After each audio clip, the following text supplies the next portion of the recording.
I uncovered my husband's secret crush on my best friend and lured him into admitting it in front of her fierce husband, leaving him with a bruised face. My husband, Tom, 29, and I, 29, have been married for 3 years, together for a total of 5 after dating. My best friend, Sarah, 29, and her husband, Mike, 31, are part of our circle in unique ways. Let me set the stage. Tom and I met at a college reunion in Seattle, about 6 years after graduation. It's a bit hazy, but it was a couple of years post-school. We were casual acquaintances back in our university days, crossing paths in lecture halls, not close friends. We hit it off at the reunion, and that's how it began. Sarah, meanwhile, has been my rock since we were 5, meeting in preschool in Portland. We've weathered school, awkward teen years, and first loves together. Our bond still unbreakable, and I'm thankful for it. Sarah and Mike tied the knot last year after dating for 3 years, making their total time together shorter than ours. They met at their office job in Tacoma, a common story. Mike seemed solid, always fiercely protective of Sarah. The connections get tricky. Tom knew Sarah and me during college, but wasn't in our inner circle, just a familiar face from classes, not someone we hung out with. No bad blood, just different crowds. Lately, the 4 of us, me, Tom, Sarah, and Mike, have enjoyed several double dates, which I thought made things cozy and solid. I believe my marriage was thriving. That's the backdrop, complex, but key to understanding what unfolded. I'm unsure if I overreacted, and I hope you can help me sort it out. Before this drama, I thought my life with Tom was solid. We had routines, got along, rarely fought, and had a comfortable rhythm. But looking back, there were subtle jabs. Tom had a habit of making sly, hurtful jokes, hard to pin down, but leaving me feeling small. Like if I reached for extra dessert, he'd say, "Sure you want that? You know how fast you pack on pounds," with a chuckle. Or about my cooking. "It's decent for your cooking," implying it wasn't great. Even my job in graphic design, he's in accounting, drew comments like, "Your work's not as serious as mine," or "You don't earn as much." Always with a wink, so I felt I couldn't call him out. If I did, he'd say I was too sensitive or couldn't take a joke. Since it wasn't daily, I let it slide to avoid conflict. Worse, he'd compare me to other women, celebrities like, "That singer's so stunning, you should style your hair like hers," or "She's got a killer figure, maybe hit the gym more." Sometimes it was people we knew, coworkers he'd praise as, "So organized, I wish you were like that."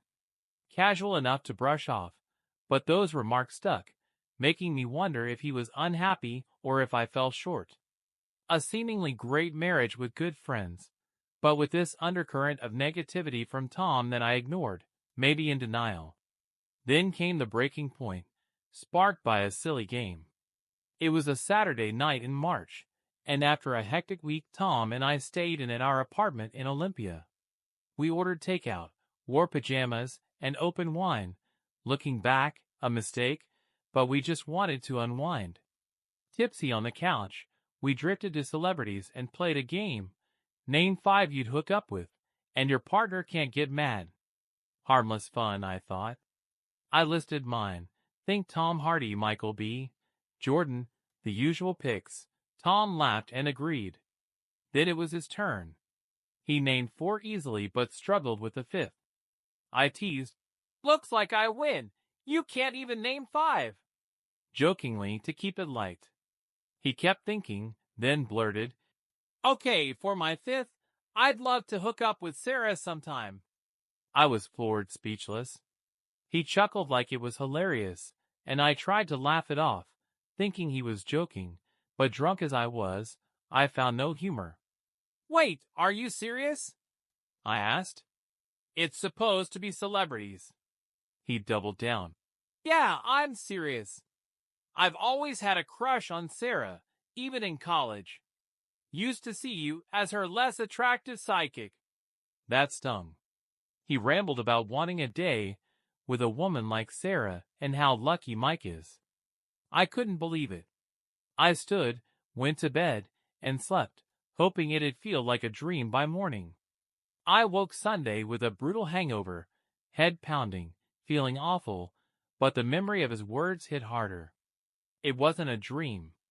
Tom, meanwhile, acted normal, eating cereal in the kitchen like any Sunday, ignoring the night before, either forgetting or not caring. I couldn't let it go. I confronted him, asking if he recalled his Emily comments. Chewing, he said, "Yeah, it's all true." No apology, no shame. Stunned, I asked if he still found Sarah attractive, hoping he'd see his drunken error. "Yeah, I do," he said instantly. I lost it, yelling, "I can't recall every word, just the rage and hurt." He worsened it, saying to accept it, that he loved me more than Sarah. I was his soulmate, but found her objectively hotter. If pure attraction ruled, he'd pick her. Then he dared say I was lucky he chose me, listing coworkers he found attractive, implying I should be grateful. The gaslighting was brutal. He called me petty and selfish for being upset, said he wouldn't sugarcoat truth, and if I didn't want honesty, I shouldn't have asked. He blamed me for being insecure. I felt like the problem. Later, Dan called from work, not to apologize, but to blame me, saying I was ruining our marriage with jealousy and drama, needing a secure, fun wife, not someone freaking out over a joke. I broke down, skipped work, and cried all day, alone. Normally I confide in Dan or Sarah, but Dan caused it, and I couldn't face Sarah yet. I stayed in bed for 2 days, numb. Sarah texted, concerned, but I ignored her until her 10th message. I had to say something. She's my best friend and sensed trouble. I called, spilling everything. Sarah was furious on my behalf, wanting to confront Tom, but I stopped her, fearing escalation. She recalled a time years ago when a guy catcalled her, and Mike, protective as ever, beat him up. A minor scuffle, just a black eye. That sparked a plan. Twisted, but I felt it was my only way to make Tom feel my pain. I asked Sarah to set up a double date, where I get Tom to repeat his comments in front of Mike. She agreed eagerly, and we laughed darkly, imagining the fallout. A twisted relief to reclaim control. I had to fake normalcy, apologizing to Tom, hardest lie ever. I called, said I overreacted, cooked his favorite meal, and he ate it up, glad-eyed. Come to my senses. I pushed further, lying that Sarah admitted a long-time crush on him and wanted a date. He asked about Mike. I lied, saying Mike didn't care. Tom grinned, glowing, discussing how he felt for it. The night before, he preened for hours, asking which outfit impressed Sarah, oblivious to his disrespect. I was set on the plan. The double date was at an upscale eatery in Vancouver last April. Sarah looked stunning, Mike in a suit, Tom overdoing it. From the start, Tom fawned over Sarah. You look breathtaking, Sarah. That dress is perfect. Ignoring me completely. We ordered drinks, chatted small talk. I was a nervous wreck inside. After wine loosened us, I brought up the game casually. Remember that celebrity game Tom and I played? Sarah and Mike played along. I listed my picks, then turned to Tom. Your turn. He looked at Sarah, smugly saying, I definitely pick Sarah. Mike's eyes blazed. Sarah and I feigned shock, waiting for his reaction. Mike leaned in, low-voiced. Apologize to everyone here, then we're leaving. Tom doubled down, refusing, saying feelings were mutual, they'd run off together, and I couldn't handle truth. Mike snapped, grabbed Tom's collar, yanked him up, and punched. A loud thump. Tom fell, chair toppling. The restaurant stared. Waiters and the manager escorted us out. No cops, thankfully, to avoid press. Outside, Tom bled heavily, nose clearly broken, but kept yelling, calling us cowards, realizing it was a setup. He screamed vile insults. Mike, still furious, warned one more word, and Tom's hospital bound. I couldn't go home, fearing Tom's reaction, so I told Sarah and Mike I needed elsewhere. They took me to a hotel. In the car, we explained the plan, Tom's behavior, his words, the setup. Mike said Tom deserved it, unapologetic, fully on our side. At the hotel, exhausted, I checked in, wanting solitude.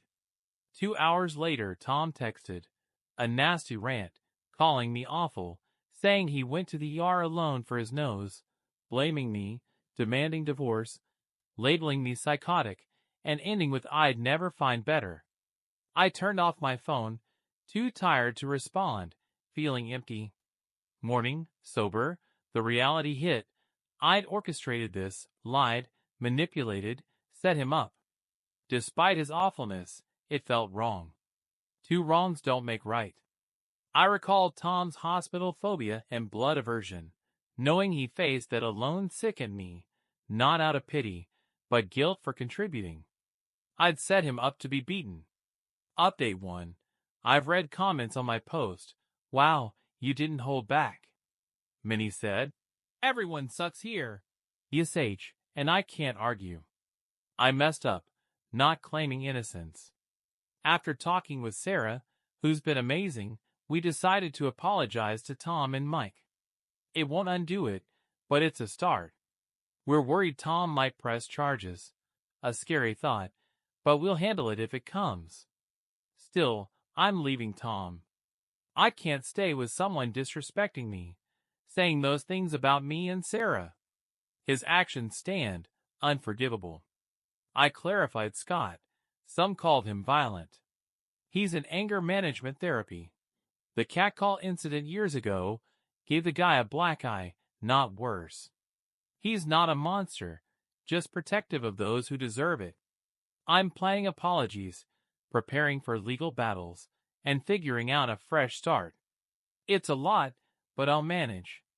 Thanks for the feedback. Even the harsh part, it's clarifying things. Update 2. We tried apologizing. It flopped. Emily and I went to Dan's house, technically mine too, for essentials. Dan let us in, looking unhappy, nose bandaged and swollen. I apologized sincerely for being harsh and tricking him, hoping for his regret, but he stared silent. He told us to leave, uninterested in apologies, saying damage was done. We're lucky he didn't charge us. He ranted, claiming we should be grateful he chose us over better women, wouldn't take me back, or date Emily. Absurd. I said we weren't seeking reconciliation, just apologizing, but he slammed the door. At Scott and Emily's, we tried apologizing to Scott, but he stopped us, saying no need. He'd gladly hit any disrespectful guy like that, the only way they'd learn. He'd take over if Dan's parents failed to teach respect. We apologized anyway. He accepted but stood by his actions. 1 win, 1 fail. I'm getting a lawyer for this looming divorce, no salvaging it, and I don't want to. Just moving on. Update 3. A couple of days later, progress. I filed for divorce post last update. Dan was served yesterday. He didn't take it well. Texted this morning, saying I'd regret it but wouldn't stop me, demanding my stuff by week's end or he'd donate/trash it. He sent a flood of messages, anger, threats, pleading, guilt-tripping. Exhausting and pathetic. Thankfully, Sarah's a lifesaver. I'm moving in temporarily. She has a spare room and storage. Grateful for her. Friends say Dan's spinning lies, painting himself as the victim, calling me unstable and violent, but most support me, seeing through him. I'm realizing he's a loser who acts like that. His disrespect doesn't faze me now. I've blocked him everywhere. Cutting him out is my only path forward.